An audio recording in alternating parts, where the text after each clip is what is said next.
YouTube Ozico and the Godows is back just after Sunday's action in Week 8. Got my recap, got 5 biggest winners, then we'll talk about the other winners. Maybe some negative points from some winners as well, but then we'll talk about the biggest losers and some takes for the rest of the losers as well here in Week 8, but everything kind of starting to unfold here. So exciting time of the year, halfway through the year. We got the trade deadline videos up on the channel, more to come. The trade deadline is a couple days away. We'll have you covered here. So join us, like, subscribe, turn notifications on, follow us on Twitter, links pinned in the comments for that. Anything else you're looking for, sponsors, Liquid IV, GLD Shop, giveaway still going on with the GLD Shop, some nice jewelry, NFL pendants, and more. So the first biggest winner, we're going to go over 5 biggest winners, and we'll talk about the rest of the winners. We're going to talk about every team that played, except for the Monday teams because they didn't play yet. We'll go over all that. Cowboys were one of the biggest winners, 43-20. And just looking at what's going on with the NFC as well. I mean, the Niners losing mainly, but the Cowboys kind of getting back to the top. I mean, they started at the top. Diggs gets injured. They lose to the Cardinals. People are like, let's bring them down a little bit. And then they get obliterated by the 49ers. But, I say it all the time. Each week matters more. It means more.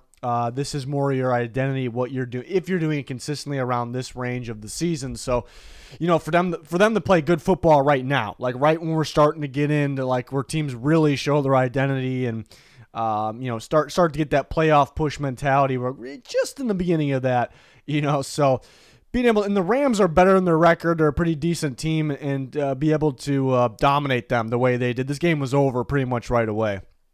And the scoreboard kind of shows it at the end, too, 43-20.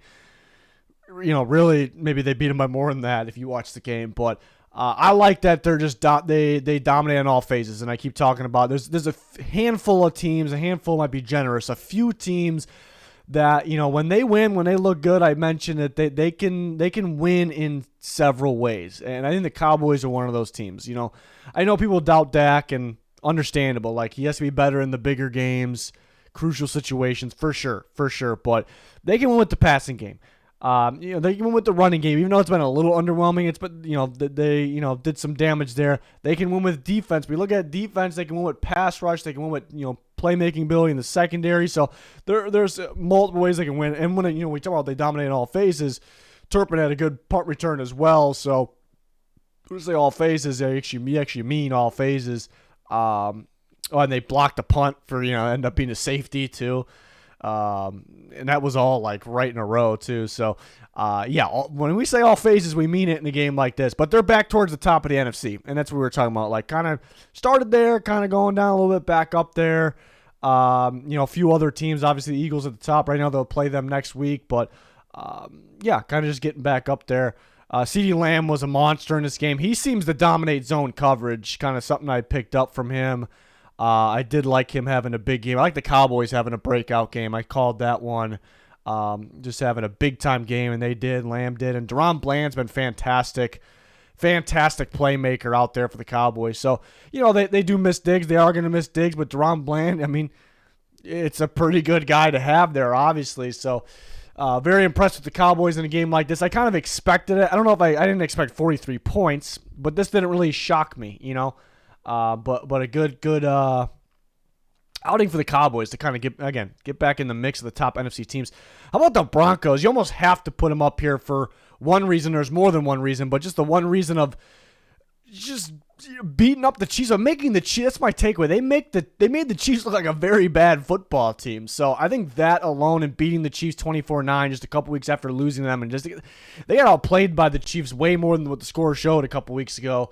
But that alone puts them up here. But defense is, improving is an understatement. I don't know. And I've been a Baron Browning fan. If you've been with us, I think I was talking about, he was an off-ball linebacker at Ohio State, but I kind of broke down some of his moments as a edge rusher or rushing the pass. I'm like, this guy could be a pass rusher. And the Broncos eventually switched him to that last year, and he looks really, really good. Gets injured towards the end of the year.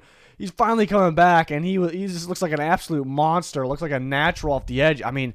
Sky is the limit with him. So much potential. He really could become something special. He already looks like it. So I'm really excited about Baron Browning. But the pass rush looked really good against elite offensive line, against an elite quarterback. I know Mahomes was sick, and he kind of played like it, but doesn't really change that the Broncos, came to play, played very well, executed. They can play in the cold weather. That tough football, physical football. That's a great sign. They controlled the clock in this game. I guess you could dig deep and find you don't want to come away with negatives from a win like this, but I guess the offense didn't do a whole lot. At first glance, if you're looking at the production, but they controlled the clock, so that's why it's really not a negative at all. Like when they had to move the ball and just keep the sticks moving and keep the clock churning, like they were able to do that. So I did like that. But yeah, the one negative I could say, like, really has nothing to do with this game, or sort of does this make them, does this put them in like a too confident? Are they too confident after this game? Not the players, the front office, Sean Payton. I'm not saying they have to trade players. They absolutely have to trade. I'm not really saying that. Definitely don't trade Patrick Surtain. I've never been on board with them having to trade him or anything like that. I don't think they're going to do it. Justin Simmons, keep those guys. Cortland Sutton, keep them. But does this put them in a situation where they're like, we got offers on the table for this guy and that guy. Let's not do it because we're starting to win, or we beat the Chiefs. We beat the Packers and the Chiefs. I don't want them to be too confident. I think you got to realize that, even though like playoffs is still a possibility, you got to realize where you actually can get to and how you can help your future. But that doesn't mean trade everybody, but consider your offers. So that's like if there is a negative, that's really the only thing there. And that's why I put deadline ? Because we'll see. But they look much improved since the beginning of the year. And again, each week means more as you go. I always say it. Each week like tells us more about a team. So. They beat the Chiefs 1 out of 2 times. So does that mean they beat the Chiefs in Week 8? So does that mean that that's who they are? They're better than the Chiefs? Not saying that. Not saying that. But it's a good sign for them. They should be pretty tough at home. It sure looks like, which you always think with Denver, with the altitude where they play. But the first 2 weeks they lost at home. But the first 2 weeks usually tells us nothing about football on the season. So maybe it could be a very tough team at home. And they are definitely getting better. They are definitely getting better here. It felt like, the Chiefs were still going to win, but then the Chiefs muffed that punt. So there's a little bit of luck on their side as well. But very much impressed with the Broncos. Next, the Saints. At the end of the last game, the Jaguars game, they not only came back, but it seemed like something clicked finally on offense, and maybe they gained some chemistry. But that's what made this game so tough to pick going this week. It's like, can we base these things off of a half of football against the Jaguars at home in prime time, or is it kind of a mirage? Are they going to go back to normal because they've really struggled on offense? And it's still to be determined, really. But it does, after a half of football against the Jags in this game, and I do think the Colts defense is pretty bad, but you can't take away credit from the Saints here. It does, again, half a game, then a full game, pretty much. It feels like they're getting something going, as they should. So that's why it's not really, it's still to be determined, but it's like it's not really that surprising.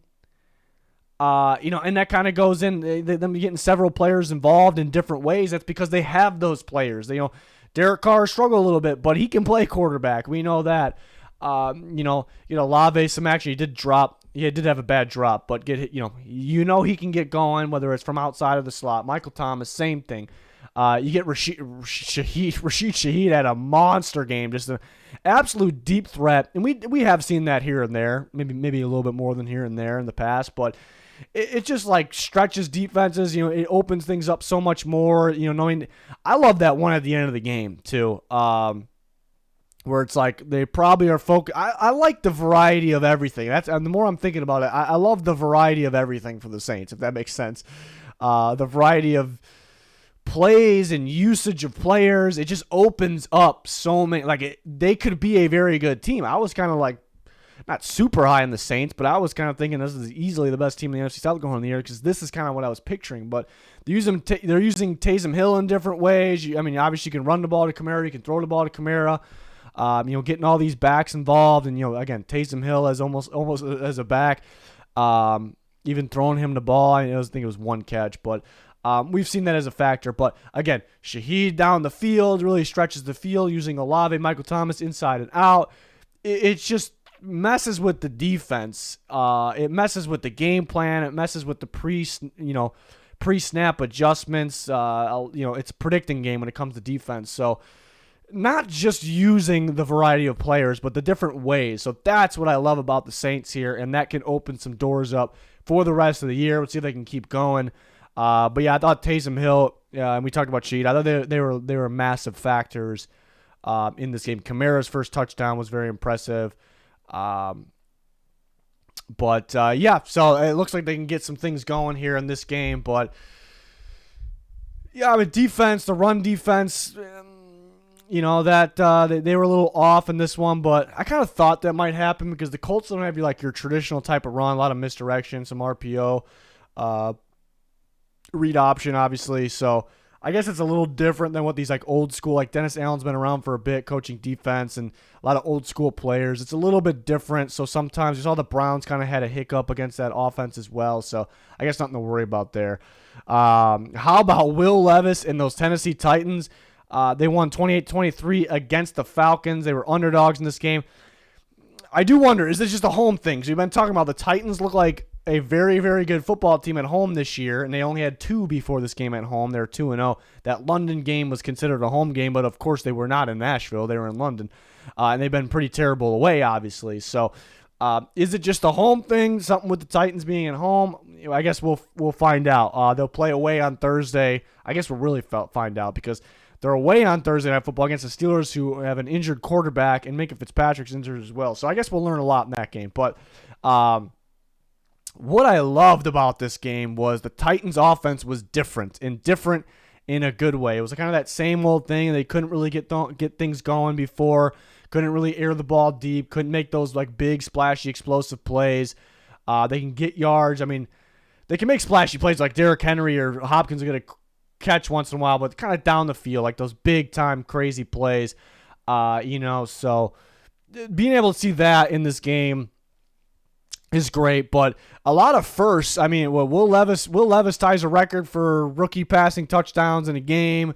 He has more touchdowns than Tannehill has all season. DeAndre Hopkins had 3 touchdowns today. Even though he's been very good, he has 0 with Tannehill this year. Most points they scored this year. So all of those things happened. New things that we saw the first time Will Levis is at quarterback. It is just not only a great sign for him, but a great sign of where the offense could get to. Maybe it's not right away this year or anything like that, but it's just, the first time he's in there, the offense just does those things. It's pretty crazy. So I guess it means the offense, the whole time was capable of a little bit more. I didn't like that they put the Willis usage right off the bat. That was a disastrous fumble. I don't know how he fumbled that, and he looked very uncoordinated trying to get that ball. I was confused about that because he's an athletic guy.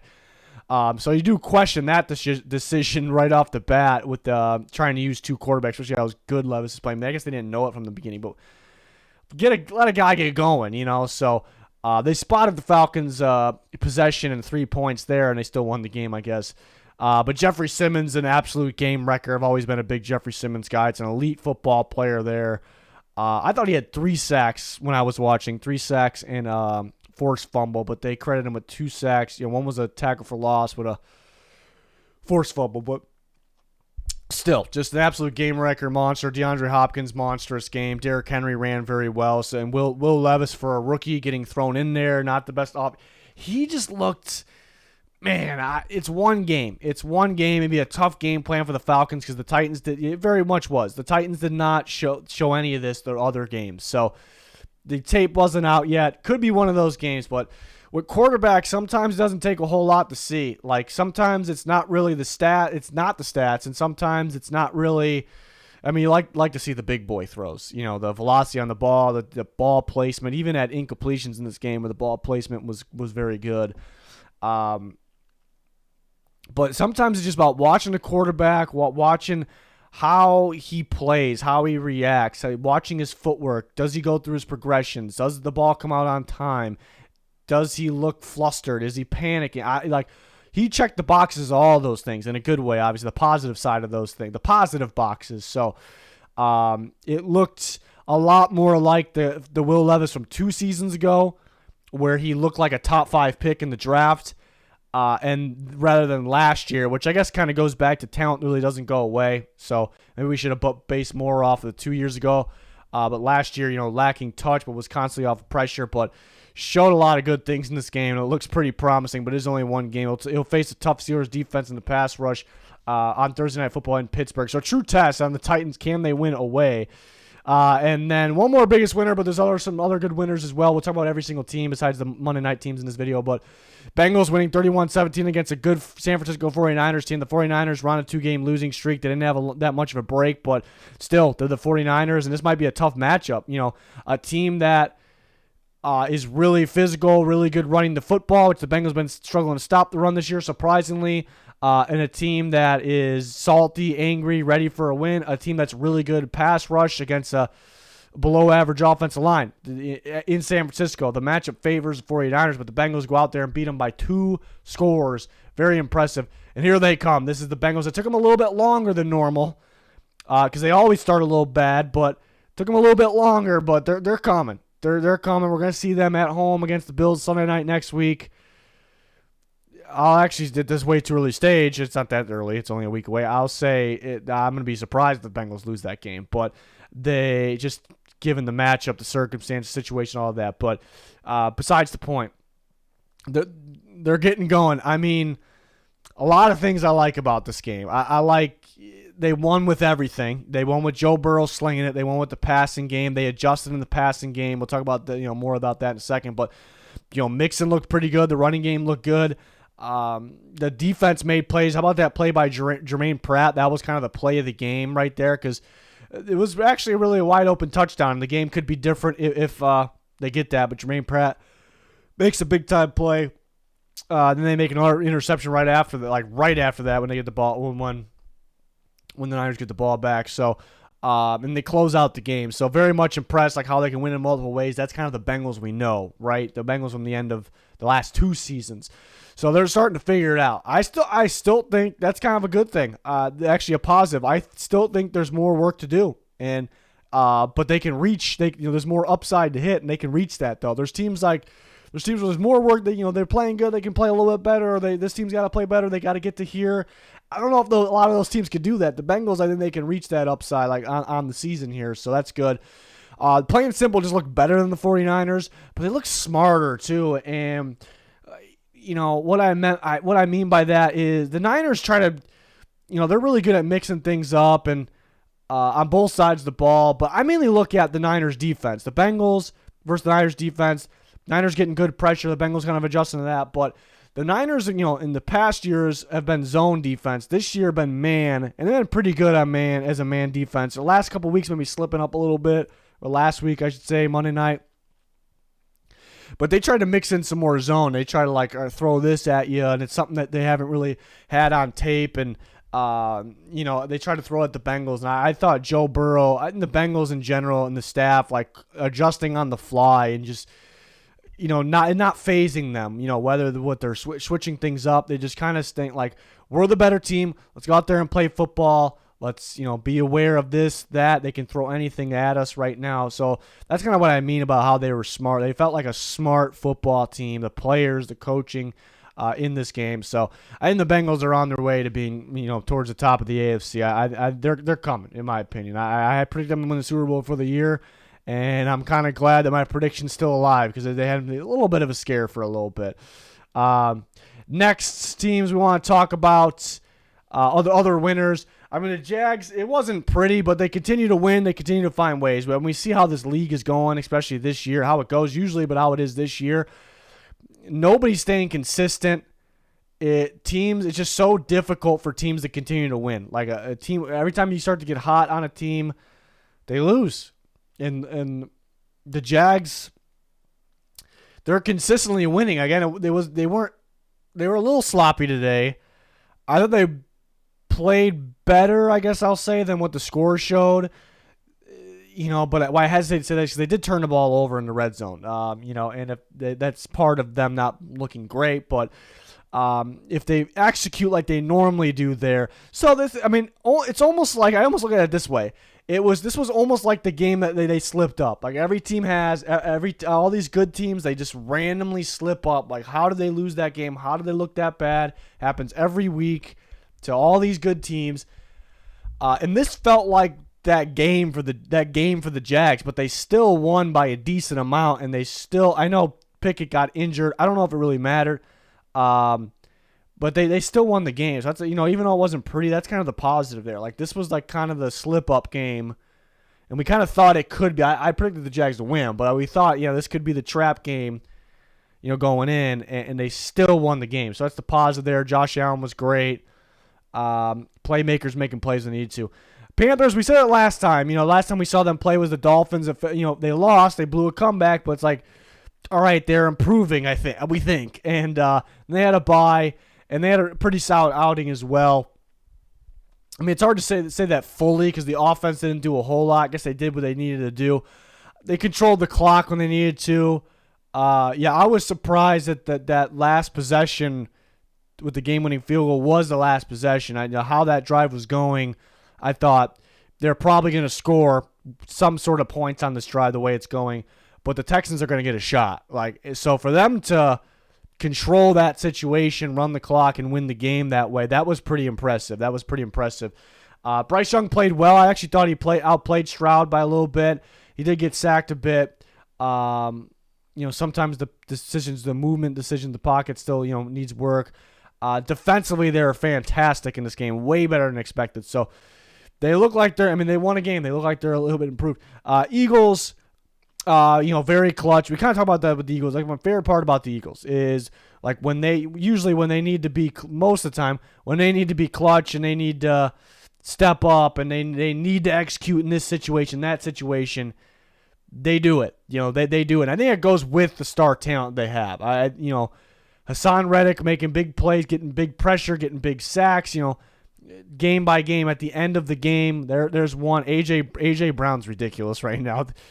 Up for MVP right now. He looks like the best receiver in football on this year. It just can take over at any given time. Devontae Smith making big plays when he needs to. Jalen Hurts, big plays when he's, the offensive line protecting in the best possible time. Like, when you absolutely have to keep your quarterback clean. It's just, and I think good in clutch, huge situations, but the star talent, showing up in those situations. They have those stars that are also like made for the moment. That's kind of what it feels like there. So, defense, it's something with the Commanders there, I guess. They did give up a bit through the air. I do think it's a little more possible. Kevin Byard, as he gets kind of more into it, I think is going to really help that. But I do think you kind of can throw the ball downfield on the Eagles. But 2 games they got by being clutch and just being talented against the Commanders. They could have lost both games, really, but they find ways. Good sign. The Vikings is tough because the Vikings were probably about to be a big winner because this is tough because the Vikings have been looking really good. Okay, there's the Vikings. Like, this team, they may be even better than last year. Like, the defense looks way better. Like, Brian Flores has got those guys playing very, very well this year, the last couple weeks, and the offense looks really good. The only issue was maybe red zone offense could be a little bit better, but it got better. They make plays when they need to. They took care of the ball until Jaren Hall towards the end. Look good on both sides of the ball. Defense is light years, and I said it all last year. It was coaching last year. It was very much coaching. They actually took away talent from this defense, and they're way better. It's because coaching. But so they were about to be a big winner because they're heading in the right direction. They look like a really good football team. But then Kirk Cousins, maybe the most durable quarterback we all know, would likely, it sounds like, yes, rupture his Achilles or tear his Achilles and done for the season. So it's absolutely heartbreaking. Because how they were playing, how Cousins was playing too, it's heartbreaking. They find the offensive line's been an issue for years for Minnesota, and it has been playing incredible recently. So it's been very fun to see Cousins have time. I know he was pressured at the end there where he did get injured, but that was really the only times during the game. So maybe that might be a little misleading than what I'm talking about. The offensive line's been great. But being able to see Cousins have time and be able to sit in the pocket, be able to step up in the pocket, and him playing maybe some of the best ball we've seen him play these last couple weeks, up there with it. And then, the elevate, the Jordan Addison getting going, like, it is heartbreaking. It's absolutely heartbreaking. So, almost a loser on the day because of that, but they've been looking good. So I guess it'll be Jaren Hall. People ask me about Tannehill. I mean, I can see it, but I'm just not counting on it at all. I don't know if they want to bother. And Tannehill's currently injured, anyways. So I don't know. Jaren Hall. Maybe Nick Mullins comes back soon. It's tough. Jaren Hall fumbles when he comes back. I don't know why they were passing the ball. I was questioning the coaching staff with that because Packers for them to drive, and they really only had one touchdown at that point, but for them to drive and actually score, it's going to take a long time, and you only have 5-6 minutes left. You just run the ball and punt the football and then make them drive the field. So I didn't really agree with them trying to throw the ball and put Jaren Hall in a situation like that. So, but they look good. They look good. But it's just tough. Chargers dominated the Bears. I thought they should have, though, but they look a little bit more like themselves. You get Quentin Johnston going a little bit there. Herbert looking more like himself. Defense making plays all over the field, playing team defense. They look really good. They look really good, but it's kind of like it's what we should see from them in a game like that. So for the Chargers, but yeah, I did like how the defense was kind of swarming. Like I felt more like I don't know if that has anything to do with your opponent. Like that's something I liked a little bit more than the past game all year, really. Home prime time, maybe got them going, maybe kind of give them that spark they needed. So we'll see going forward. Seahawks, I thought they were clutch on both sides. They started very well and they finished well. Right away off the bat, looked like they were going to win big, and then they kind of let them back in. Geno was struggling a little bit. I thought, the running backs were running well. I don't know why they went away from the run, so I kind of questioned that. I thought they would have won this game a lot easier if they kind of stuck to the ground. So I'm kind of wondering that as I'm thinking right now. I thought they definitely did not run the ball enough because I thought every time I looked, Charbonnet was getting pretty good yards, and Walker had a pretty good average as well. So I thought they could have done that a little bit more, and that would have been better. Defense again stepped up and needed to third down interception. Browns probably shouldn't have been throwing it, but and there was a lot of luck there. And Jamal Adams makes a big play, but tipped up and kind of falls in their lap. But that's huge because I don't know if they win without that there. But then they're clutch on offense again. They started to struggle on offense, and then when they got the ball in good field position, there's only a minute and change left. Got to go down and score. They do that. Score a touchdown's huge in that game because the Browns can't get a field goal then. Not that it ended up being a factor, but so I thought they were pretty clutch in that game. A little bit of luck in that game too, I thought, but they got the job done, and they continue to roll towards the top of the NFC there. I like the Bills getting everyone involved again on the Thursday night game. Why I really liked them at one point early in this year is it was kind of felt like a different Bills team where they kind of throw multiple different things at you, and then while they do like different play styles, play calls, play designs, and they get all these different guys involved, and that just confuses defenses and really makes their job harder. And they kind of went away from that. I don't think they purposely went away from that. I think they were just struggling to execute, honestly.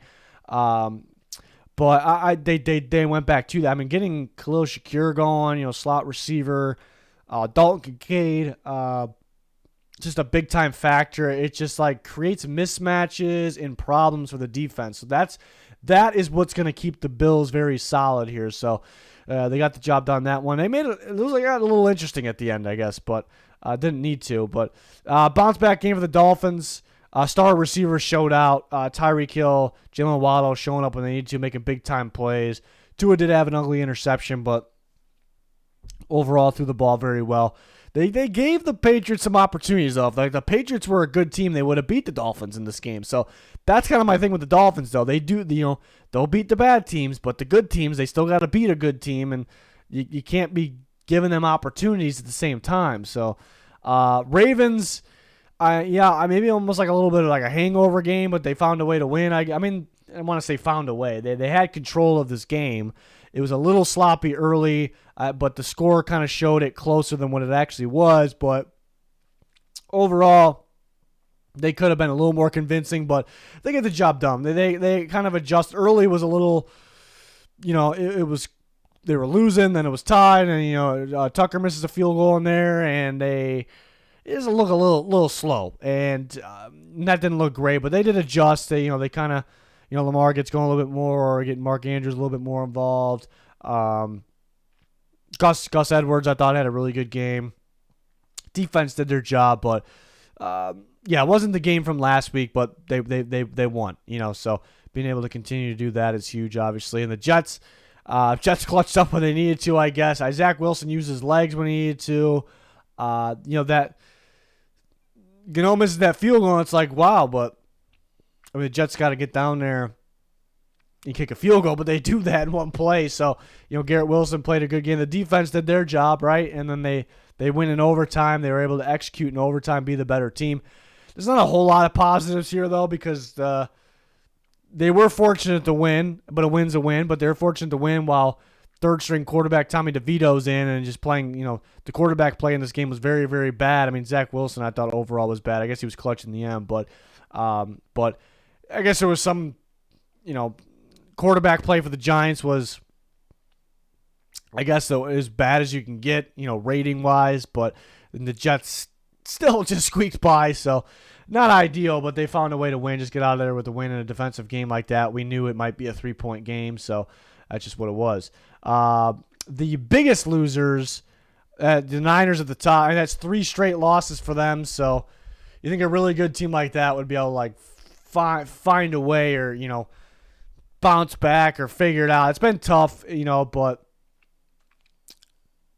you can't lose 3 in a row when you're that good of a team. Especially when, talking about a really good team. You're talking about when you get to the playoffs, you have to win game after game after game. The best of the best, a team like that in a 3-game losing streak can't find a way. It's tough. It's tough. Purdy kind of getting exposed. I don't know if Steve Wilks is as well. Steve Wilks kind of viewed as a pretty solid defensive coordinator, but not DeMeco Ryans. I think they're missing DeMeco Ryans. I thought we kind of hinted at that last week on Twitter, I think I did. And Ryans was just a really good coverage caller. A mixture of all coverages, but a lot of good zone coverages to kind of disguise it. You don't really know what they're doing, but you mix it up, like cover 2 to cover 4 to 1 to, really mix it up. And Wilks has been running a lot of man coverage this year. And they've been, for most games, they've been pretty good this year. But then looking at the Vikings game, the man coverage kind of bit them in the ass, and just having only one safety over the top or no safety over the top of man coverage, and just wasn't the Niners defense that we know and love, and they got them beat. So in this game, they kind of went in this game probably thinking all right, Kirk Cousins and the Vikings receivers did that to us. Joe Burrow and those receivers might do it to us. So we're gonna mix in some zone, but I think the difference is they weren't able to get pressure last week because the Vikings offensive line was playing pretty well. The Bengals offensive line's not that good. They were getting pressure in this game. So I think you kind of can stick to the normal game plan and just have your pass rush go to work. But they were trying to mix it up a little too much, a little differently than they were doing all year. And then Joe Burrow and company were just figuring it out. It's like, all right, you're in zone. We're gonna expose you in zone. You're in man. We're gonna get it going in man. It's almost like they're playing mind games with themselves, like Steve Wilks a little bit. I don't know if that makes sense, but it does to me. But they, I don't know, just like. It's not too confident, I guess. That's the best way to put it. It isn't confident defensive play calling, in my opinion. That's what I gather here. It's kind of like, oh, I guess that wasn't working this week. Let's mix in some other things, but they're figuring it out here. It's almost like backwards, So it's just they really feel like they're missing DeMeco Ryans, which we thought could be the case. And Purdy, starting to get exposed a little bit. A lot of times, it's not a lot of times. Every single year in the NFL, there's a team that looks really, really good in the beginning of the year. Then the film comes out and teams start the game plan for them. And they don't look nearly as good. And it's usually those teams that nobody thinks is going to be good. And they're like, wow, they're good in the beginning of the year. Nope, they end up being exactly who you thought they were. But the Niners are looking like that team right now. But the Niners are too damn good to be that team, you know. But that's kind of what I'm not saying that's what it is. I'm saying that's what it kind of looks like right now. But it's definitely what it is with the quarterback play of Purdy. Like, there's some more things on film, and teams are starting to figure it out a little bit what to do. So I'm not saying panic for the Niners, but they aren't that dominant force they were in the beginning of the year like everyone thought they would be. The NFC, there's not too many like powerhouses, so they definitely have a shot to go through it, but it's not looking great right now. I'm not really buying into Jordan Love or anything like. I don't really need to see a whole lot from a quarterback to know if he's it or not. I still think quarterback's a need. There's just things that Love does where, you know, he misses multiple throws. He kept wanting to run in this one, like third and super long, fourth and super long to pretty much end the game.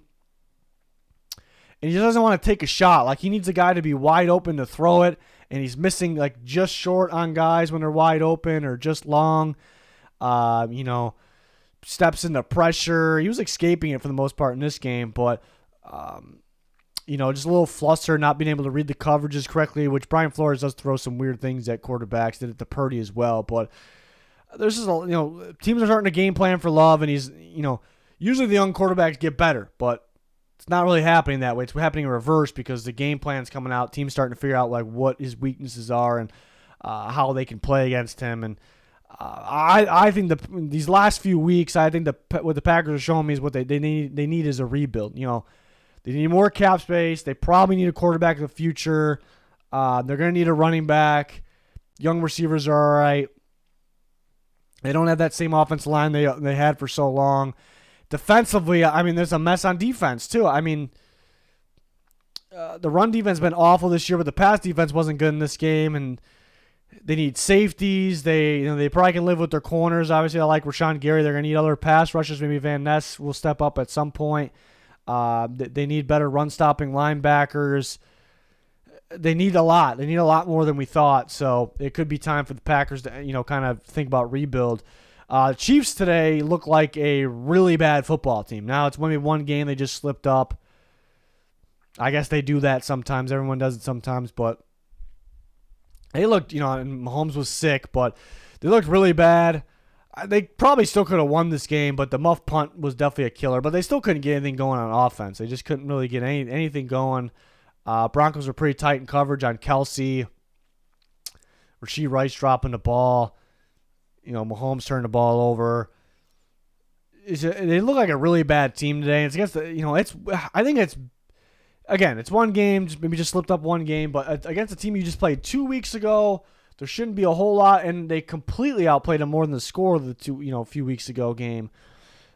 Like, there really shouldn't be this dive, like this decline in play here. So, just surprised with the lack of offense. In the pass protection and Mahomes under pressure. Mahomes was really bad. They will blame it on him having the flu. I don't know, but that was brutal game. And I know it's one game, but it's like, I don't know. I mean, we saw the Chiefs slip up last year. Remember the Colts game, but I don't remember one like this, you know. So, before this year, I picked the Chiefs to go or win the Super Bowl 4 years straight. I just wasn't feeling it this year, and it's like, maybe they were the best team entering this week, but there's just still something about them, like because even throughout their wins, I mean, the last couple weeks they were all right, but even throughout their wins, they just didn't even look right. Like some of those wins they were escaping with, they didn't look right. So there's just still something about them where I don't know if they're fully there. Maybe they definitely can get there. But Rams, yeah, all around bad in this game. This game was over early, just nothing going. The passing game, the protection, the defense, coverage, pretty predictable both sides. Very predictable both sides. You know when they're passing, they're in zone coverage a lot, quite a bit of cover 4. You just know it. So then Stafford, this is, I know it's not a major injury, but messed up his hand pretty good. And it's happens with Stafford every single year. It's happened even way back with the Lions. And he's either going to start missing time eventually, or he's going to start playing, worse because of it. Kind of predicted the Rams to be bad because of that. Like, if Stafford goes down, this team's awful, and it's like, how many games can I trust him to last? And it's like, he's lasted a little bit longer than expected, and they've lost games they probably should have won. And now maybe this is going to start happening, so it's not a great look for the rest of the year. Steelers, just bad quarterback play. I mean, Mitchell Trubisky, 2 picks. I guess they were in the game, but didn't play well. But Kenny Pickett, I mean, same thing. They're about to score at one point. I mean, early in this game, and there's just plays like this that I just see, and you don't see from good quarterbacks like ever, and it's just being flustered, being panicky, like chopping the feet, like happy feet, not seeing open receivers, like he's scanning the field with his head, but I don't think he's scanning it with his eyes. That's what it looks like. That's how I kind of explain it. It's just kind of what it feels like. He's going through the motions with his head, but he doesn't really do it with his eyes. Doesn't see Johnson wide open. Finally sees him way off target. I know Johnson fell, but way off target. Johnson very frustrated. But one play, but I've seen that play. I've seen that play from Pickett quite a bit. And it's just things that good quarterbacks just don't do. Like from start to finish, not just the missed throw, not just not seeing him, just the footwork, the panic. Again, that's just how I explain it. He's scanning he's going through progressions with his head, but not with his eyes. And he had an open receiver right away and just didn't see him. So I just shouldn't see those things from good quarterbacks, and he's just not a good quarterback yet. And the blame goes to the offense coordinator nonstop. That's what happens. Is the offense coordinator good? He's not good. But is it all his fault? Absolutely not. And his playbook is limited by quarterback play. Fans like to blame anything but the quarterback. Reality is the quarterback's been bad as well. Both quarterbacks, apparently. It's just what it is, So they'll play the Titans on Thursday Night Football. I think it's a winnable game, even with Pickett out, but we'll see what happens there. Other negatives, the Texans were all around bad on offense.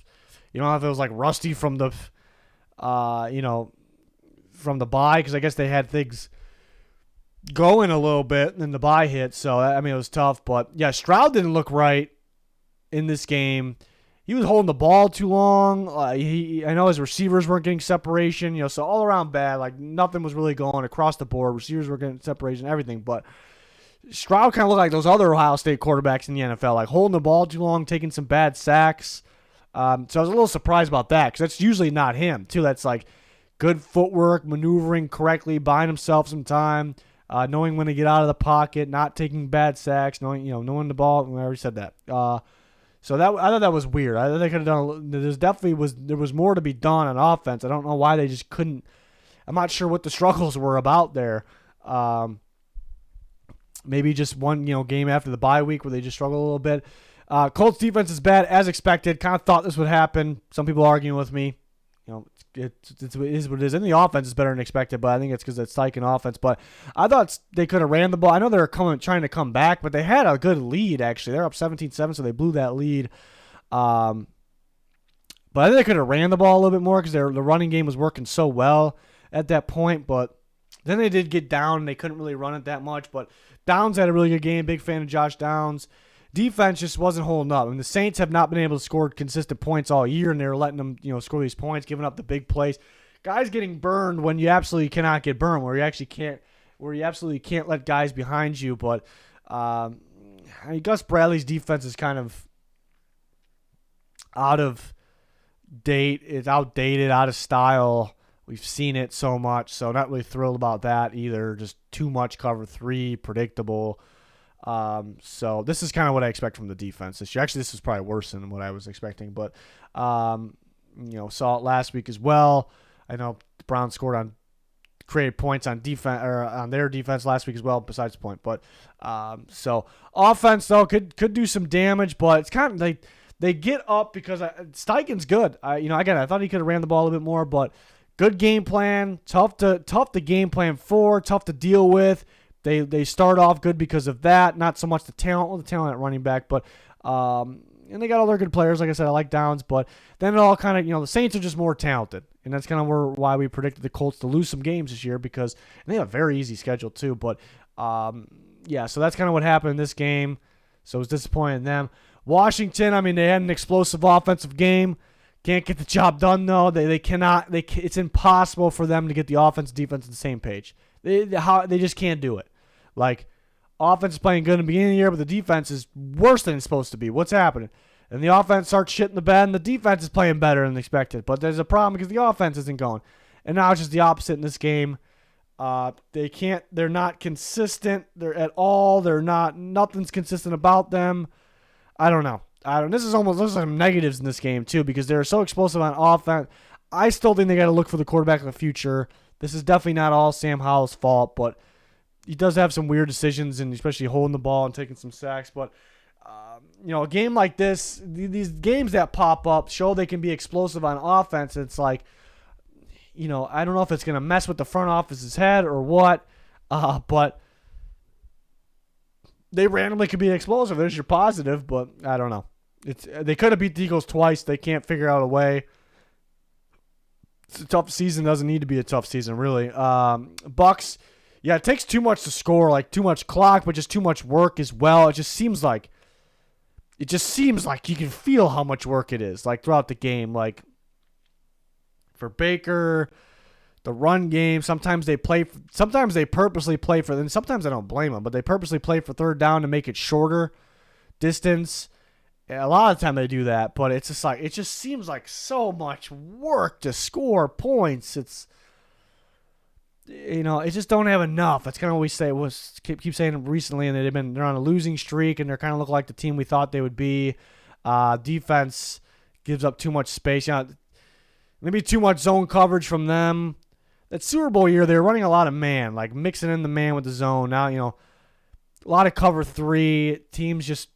Watching it on tape and like, all right, this is where the soft spot's going to be, and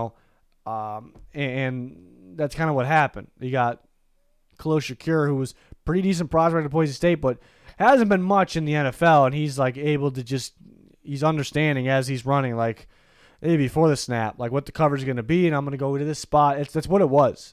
Guys running to open spots in zone coverage. So the defense starting to get predictable and beatable in the pass game. No Vita Vea, so the run game was kind of opened up a bit. But, yeah, again, the Bucks week by week now at this time of the year showing us they kind of are who we thought they were the beginning of the year. Like every year, beginning of the year, some teams that aren't supposed to be that good look pretty good. They come back down to earth. I still think they're a little bit better than what we expected, but it's kind of starting to make sense. Giants choked this game away, obviously. Can't believe Gano missed the kick. Their quarterbacks got injured, though. Down to bad third-string quarterback. And I know they choked the game. They lost the game they should have won. But the fact that they should have won the game, they were about to win that game. With that, if Tyrod Taylor was still in there or Daniel Jones in there, they win this game. I think hands down, I think we all agree. So I guess there's some positives that they maybe outplayed the Jets. They shut down Breece Hall, which I was impressed about that. Kayvon Thibodeau is really getting going. So the defense, I guess you can't really fully judge it off a Jets game, but the defense has really been getting going recently. I mean, I think you can use like shutting down Breece Hall as like a legitimate, like that's very good. And Thibodeau really getting going. I love that. So in the last of the losers, the Falcons struggled.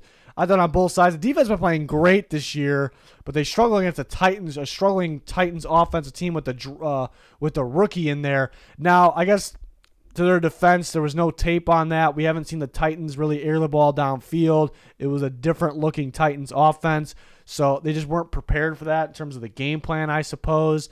So I guess that's the one thing. But, Henry beat them. Will Levis beat them.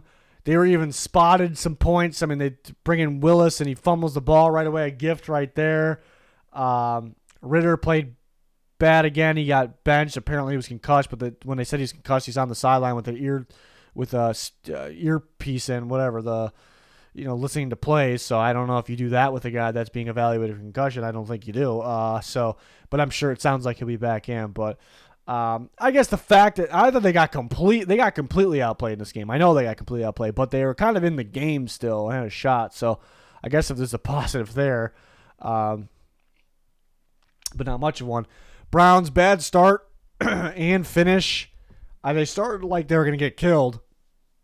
If they don't have that start, they win the game. If they don't finish the way they do they win the game. And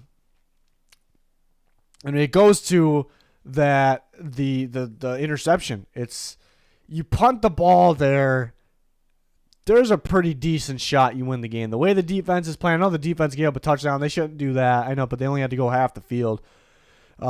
So bad time. They didn't show up in the beginning and at the end. So bad time. But if you punt the ball there, I mean, you can blame Stefanski, you can blame PJ Walker. Got to take care of the ball. Don't put it in harm's way. Be safe. Know the situation. Punt the ball there. I think I like the Browns' chances to win. So it is a bit of a choke game. It's a bit of a choke game. Just can't start that bad. Can't finish that bad. I mean, it's tough. They got PJ Walker in there. If they have Deshaun Watson been playing bad, but I think they win with Deshaun Watson. Just need a quarterback in there. I will say there was a moment where Walker threw an interception and then Njoku hit the ball out. I thought that was a fumble in the Browns' ball, and I thought they were going to reverse it to that. They did not, and the Browns would have been on, I think, the 20-yard line, so that could have changed the game as well. I did not agree with that one. So yeah, but this is kind of a choke game here. It's that interception. I know it was a little unlucky too. Like tipped and it just hung up there forever, dropped right in the bucket, right for the Seahawks. So that's tough. They can't give up a score there either. Defense did make plays throughout this game. It's a tough loss for them. Patriots, I mean, the Dolphins kept giving them opportunities. Like, here you go, here's another opportunity. Like, they could have won this game, even though didn't seem like it was that close. And they just failed on those opportunities. Obviously, you got to execute. Mac Jones got to play better. They got to execute a lot better. With those opportunities. So they really could have won this game. I'm thinking about it. So started all right. Started the way it started. It's like, all right, the Patriots might got something after last week. So tough one. Yeah, the Bears. I mean, kind of expected against the Chargers in prime time, undrafted rookie quarterback. But like how it happened, but. They're still very much in rebuild. They need a quarterback. I've been saying it all year. Is the running back of the future on? Everyone likes Roschon Johnson, but is the actual every down running back of the future on that team? Probably need another receiver at some point. Offensive lineman of the interior. Look at the defense. Very bad tackling, bad angles, bad tackle attempts, bad pass rush. They're not the greatest stopping the run. I'm okay with their secondary for the future, but the tackling needs to be better. But my point is they are still very much rebuild. You watch the game, you look throughout their roster, it's what it is. People thought they were kind of out of that going into this year, and it's being proven that they're very much still in it. The Cardinals are also in rebuild. And they can beat some teams, and if Kyler Murray's back in there, we'll see when, if, whatever.